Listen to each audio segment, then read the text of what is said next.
Hello बच्चों, let's read this question. The reading of voltmeter and ammeter in the following figure will respectively be and हमारे पास एक circuit given है जिसमें जो 90 volt की आपके पास एसी सोर्स है, XC की वैल्यू 4 ओम, XL की वैल्यू भी 4 ओम एंड हमारे पास रेजिस्टेंस की वैल्यू 45 ओम गिवन है एंड हमसे पूछा गया है कि वोल्टमीटर और एमीटर क्या रीडिंग शो करेंगे। तो इस क्वेश्चन को करने के लिए मैं आपको की कंसेप्ट बता देता हूँ कि यहाँ पर की कंसेप्ट क्या यूज होएगा। देखो, जब भी आपके पास एसी मैथ से क्वेश्चन आए तो सबसे पहले फेजर डायग्राम बना लिया करो। अब अगर आप फेजर डायग्राम बनाओगे तो फिर हमें पता है कि ये आपके पास एक्सएल होता है, ये आपके पास एक्सी एंड यहाँ पर आपके पास रेजिस्टेंस होता है। आप ये देखोगे तो फिर ये 4 ओम गिवन है, आपके पास एक्सएल भी 4 ओम गिवन है एंड रेजिस्टेंस की वैल्यू 45 ओम हमें गिवन है।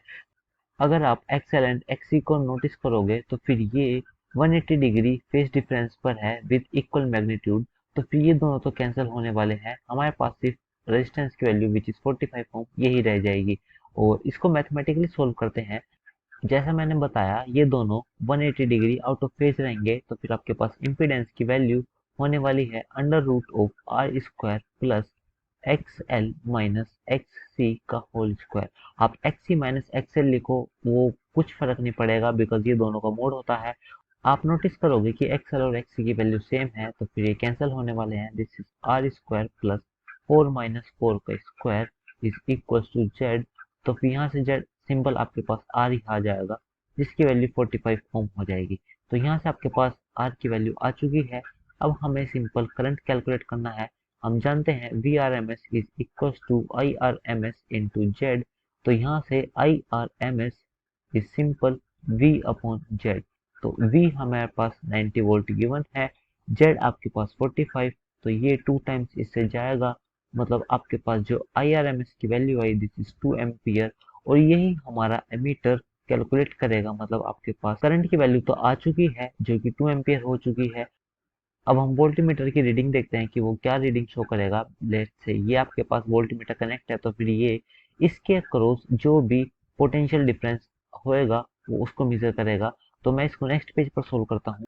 हमारा जो वोल्टमीटर होएगा ये सिंपल आई इंटू रेजिस्टेंस, इनके बीच का जो टोटल रेजिस्टेंस होने वाला है और वो मैंने आपको बताया, उससे सिंपल हम एक्स एल माइनस एक्स सी लिखें।